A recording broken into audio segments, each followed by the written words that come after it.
O livro de Eclesiastes faz parte da literatura de sabedoria da Bíblia. E começa com esta frase, as palavras de Kohelet, filho de Davi, rei em Jerusalém. Em hebraico, a palavra Kohelet significa alguém que reúne as pessoas. E nesse caso é para aprender, então é frequentemente traduzido em português como o professor, o mestre. E o mestre supostamente é um filho ou um descendente do rei Davi. E portanto há ideias diferentes sobre quem essa figura poderia ter sido. Muitos pensam que se refere ao rei Salomão, outros talvez a um dos últimos reis da linhagem de Davi. E há ainda quem pense que, na verdade, é um professor israelita que adotou uma identidade semelhante a Salomão para auxiliar no ensino. Qualquer um desses pontos de vista está correto. O segredo é reconhecer que o mestre é uma personagem no livro e é diferente do autor do livro, que permanece anônimo. Então, ouvimos a voz do mestre durante a maior parte do livro.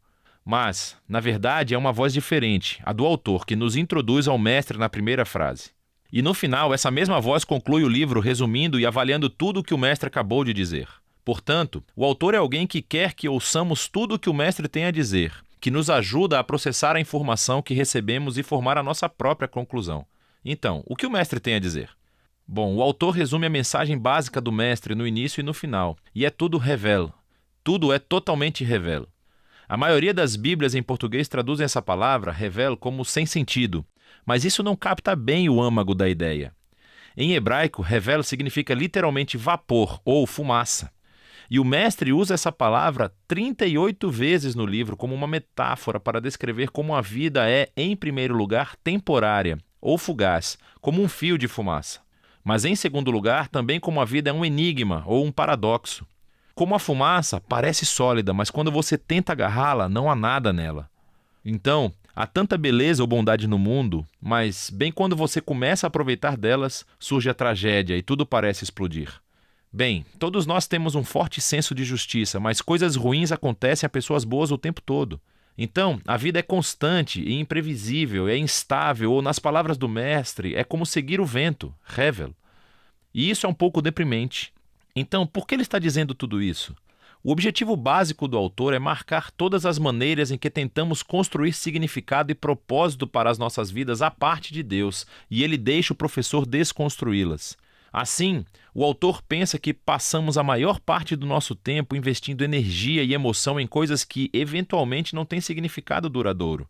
E ele deixa o mestre nos dar uma lição dura da realidade.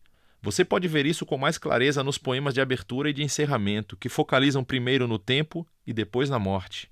Então, o mestre diz: você pode passar toda a sua vida trabalhando e alcançando grandes feitos, achando que isso dá significado à sua vida, mas você deve parar e considerar o passar do tempo. Porque para todo o esforço humano que existe no mundo, no final de contas, nada muda. Com certeza, desenvolvemos tecnologias e construímos nações que sobem e caem, mas vai escalar uma montanha e vê se ela se importa. Já existia muito antes de qualquer um de nós existir e continuará existindo muito tempo depois de nós. O que quero dizer é que ninguém vai se lembrar de você, nem de nada do que você fez daqui a 100 anos, mas aquela montanha continuará existindo. E as ondas estarão quebrando na praia e o sol irá se levantar e se pôr. E assim o tempo acabará por apagar você e eu e tudo aquilo com que nos importamos. E se isso não é deprimente o suficiente, o mestre também não para de falar sobre a morte durante o livro inteiro, mas especialmente nesse poema perto do fim. Ele diz que a morte é o grande equalizador e torna inútil a maioria das nossas atividades diárias. A morte devora os sábios e os tolos, os ricos e os pobres. Não importa quem você é, o que você fez, seja algo bom ou ruim, todos vamos morrer, e isso é inevitável. Assim, com essas duas ideias em mãos, o mestre passa a considerar todas as falsas esperanças e as atividades onde investimos as nossas vidas para encontrar significância, como riqueza, carreira, status social ou prazer. Então, você acha que trabalhar duro fará a sua vida valer a pena? Pense no estresse e no preço que isso causa em você, toda a ansiedade e as noites sem dormir. E no momento em que você realmente ganhar alguma riqueza, você estará muito velho para aproveitá-la. E então, quando você tiver que repassar a sua riqueza para alguém, pode ser alguém que nem se importe com qualquer coisa que você fez. Ou talvez você pense que o prazer fará a vida valer a pena. Vá em frente, viva as suas férias, viva para as festas de fim de semana. Segunda-feira sempre chega. Revel, tudo é totalmente revel. Então, o que o mestre defende É que nos tornemos hedonistas puros ou relativistas?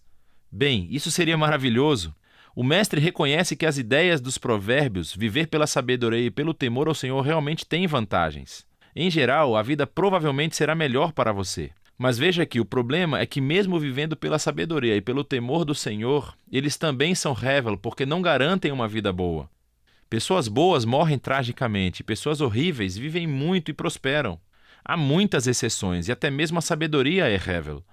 Mais uma vez, não quer dizer que é sem sentido, mas sim um enigma. A sabedoria não funciona da maneira que você acha que deveria funcionar o tempo todo. Então, qual é o caminho a seguir no meio de todo esse hevel? E aqui, paradoxalmente, o mestre descobre o segredo para desfrutar verdadeiramente da vida debaixo do sol.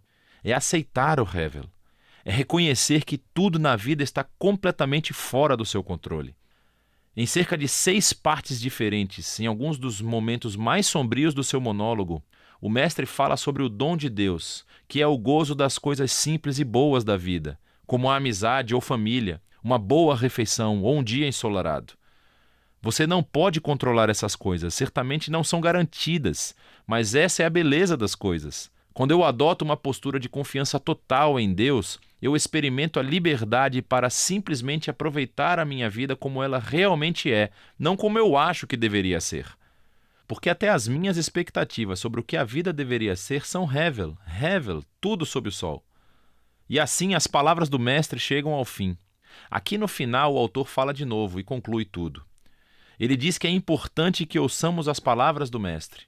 Ele as compara com um cajado de um pastor com um aguilhão, uma ponta que pode doer quando cutuca. Mas ele diz que o mestre está tentando te cutucar para que você se mova na direção certa, em direção a uma sabedoria maior. O autor então nos adverte que você pode realmente levar as palavras do professor longe demais, e poderia passar toda a sua vida enterrado em livros tentando responder aos enigmas essenciais da vida. Não faça isso, ele diz, pois você nunca conseguirá. E assim, em vez disso, o autor oferece a sua própria conclusão. Tema a Deus e siga os seus mandamentos. Esse é o dever dos seres humanos, pois Deus irá julgar tudo aquilo que fazemos, toda coisa oculta, seja boa ou má.